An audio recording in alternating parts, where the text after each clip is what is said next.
मैं गायक जगन्नाथ यादव, ग्राम घरवासपुर चौबे, जनपद अम्बेडकर नगर का निवासी हूँ। मैं आप सभी के बीच में दो देवी गीत भेज रहा हूँ, सुने और स्नेह करें।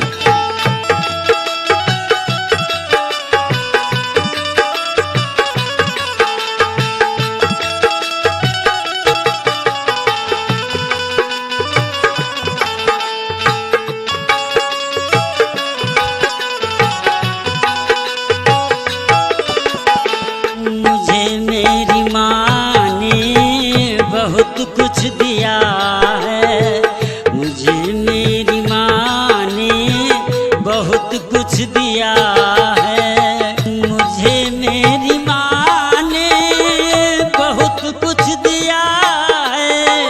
ये माँ की कृपा है, गुरु की दया है। मुझे मेरी माँ ने बहुत कुछ दिया है, मुझे मेरी माँ ने बहुत कुछ दिया है।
कुछ दिया है मुझे मेरी माँ ने, बहुत कुछ दिया है।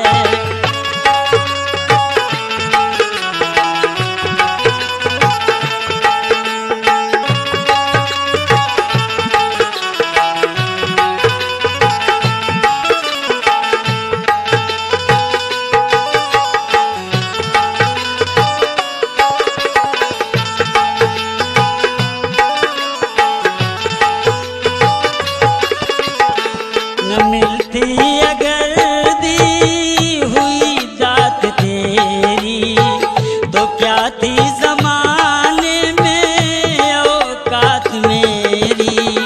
न मिलती अगर दी हुई दात तेरी, तो क्या थी ज़माने में औकात मेरी।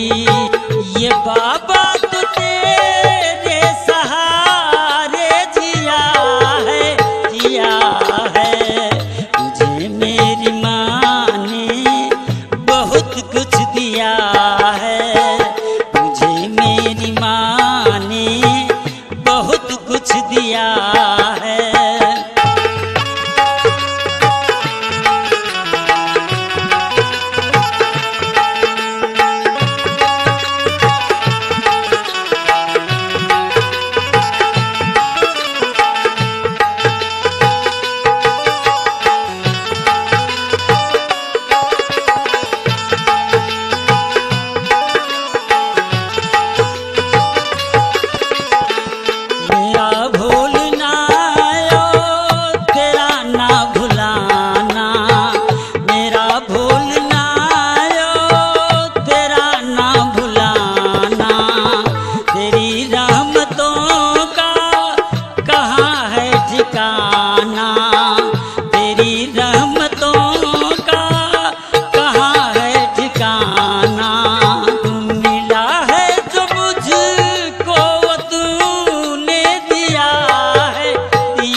कुछ दिया है मुझे मेरी माँ ने, बहुत कुछ दिया है।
कुछ दिया है, मुझे मेरी माँ ने बहुत कुछ दिया है।